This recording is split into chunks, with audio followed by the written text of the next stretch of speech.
Everybody, how you doing? This is probably going to be a long, major rant today. There's a lot been going off and I'm limited to how many videos I can make a day. If I was to talk about everything I wanted to talk about on a daily basis, I'd be making 100 videos a day. Easy. At some point I'm going to have to make a video going down my Twitter timeline and the bookmarks, because the amount of absolute shit that I see happening to this country on a daily basis is just off the scale now. It really is. It doesn't get any better, it just gets worse every single day. Right, so where do I start? So first off, we're going to call out some bullshit by Ant Middleton. Now, I respect Ant Middleton. I think he's a top bloke. He served our country, he was in the SAS. Nothing but respect for the guy. But politically, he's talking absolute bollocks. Absolute and total utter bollocks.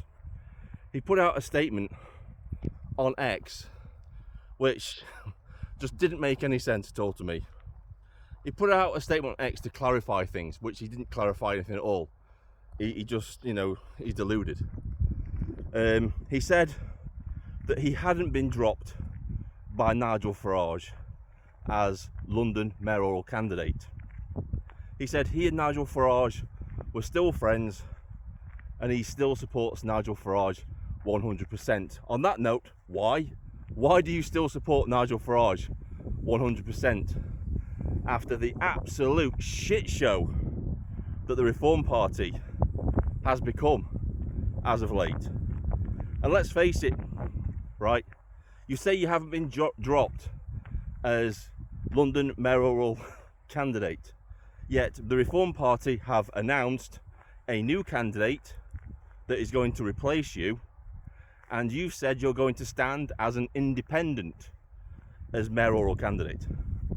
So that bit of information there says to me, you've been dropped by the Reform Party, and that this is just political doublespeak to, I don't know, try and not say what you're really thinking. Is that what you're saying? But let's face it, right? Ant Middleton never stood a chance of becoming London mayor. He didn't.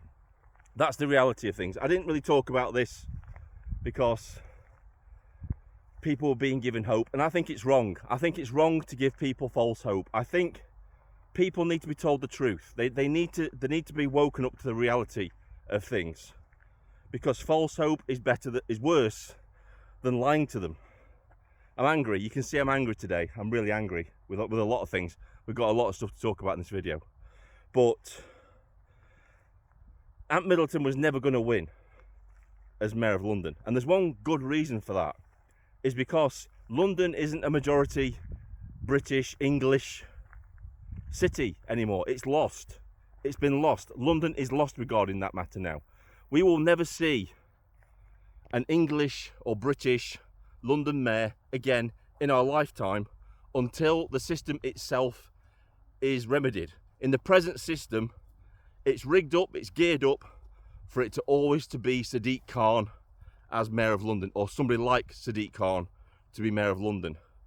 Because as Danny Roscoe said, he brought this up yesterday, pointing out the fact that Ant Middleton was never going to be London Mayor. The fact is that London is 36% white British.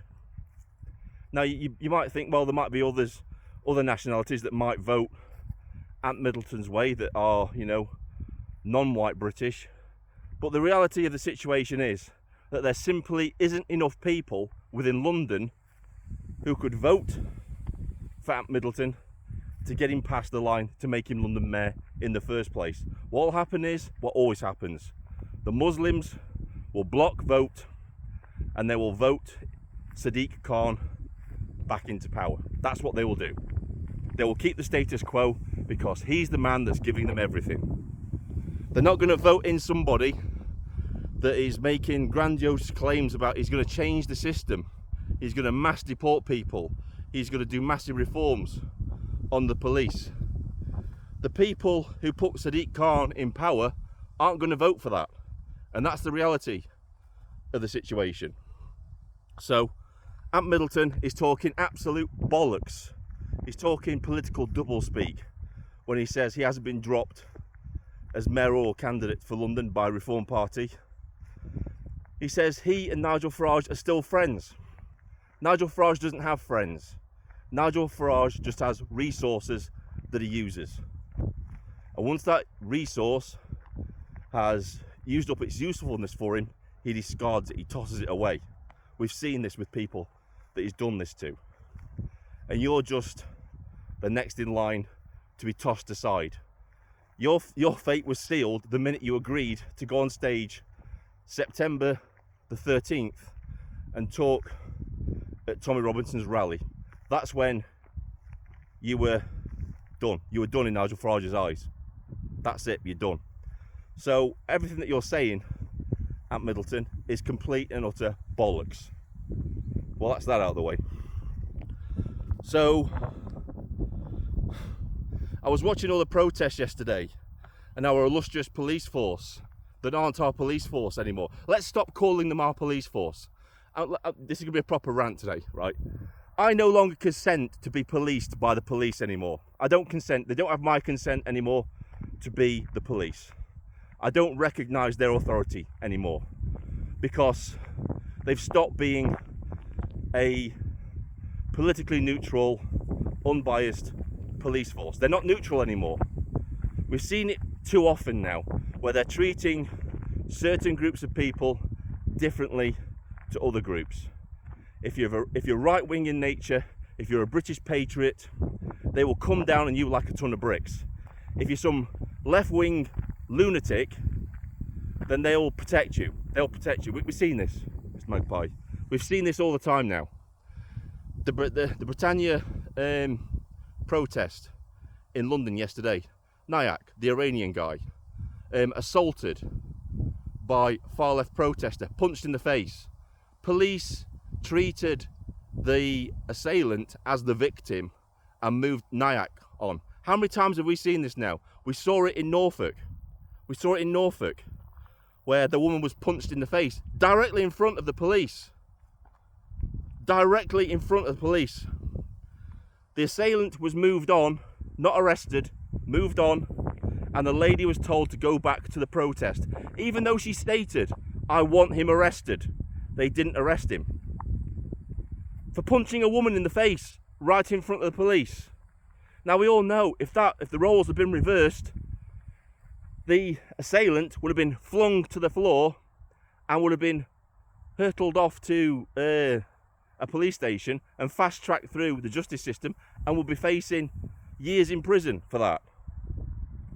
We're seeing it with our own eyes. It doesn't matter what the police chiefs say anymore. It doesn't matter what the chief constables say anymore. We can see the two-tier system with our own eyes. We don't need their confirmation that it isn't real. We know it's real. We can see it every single day.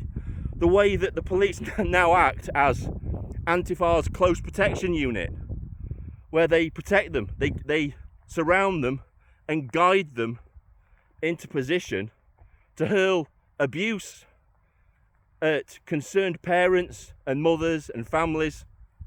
And then when they get abuse hurled back at them, the police go and warn the patriots to say what they're doing could be causing alarm and distress.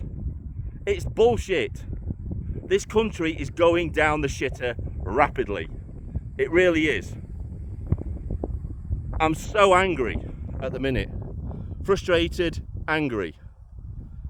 Our police, this whole argument now of, oh, it's just a few bad apples in the police force is bullshit. It's rotten to the core. The whole force is rotten to the core. They're politicised, they're biased, and they don't serve the people anymore. That's the situation we're in now. And it's a reality check. We are not getting out of this by voting. We're not. The path has been set, not by us, but by the establishment, by the state. They've set the path that we're now on. JFK once said, those that prevent, this I'm paraphrasing obviously, those that prevent peaceful revolution make violent revolution inevitable. A study came out stating that 1 in 5 people in this country, that if the country carries on its present course, they're more than willing to take part in political violence against the state, which is civil war to me and you. And I would suggest that that number is a lot higher than 1 in 5, a lot higher. But still the government doesn't listen. The government doesn't want to listen. People think Keir Starmer's incompetent. He's not. This is all by design. He's managing the decline of the country. He's pushing this country to the brink of violence, which nobody wants. I don't want it. Every average day person on the street doesn't want that. We just want the government to listen to us and take action, which they're never going to do. They're never going to stop the boats. They're not going to stop the boats. That's not in their agenda. They're not going to do it. They don't want to do it. It's not about not being able to do it. They don't want to do it. They don't want to stop the boats. They're not going to protect our women, our children, our families from the violent invaders that have come to this country. They're not going to protect us from that. Every single day now, more and more rapes by newcomers. Every single day, stats going through the roof, violent crime going through the roof. And what are our police doing? They're going door to door, arresting people, 30 people a day now, for social media posts that are critical of the current situation and the government. That's where we are.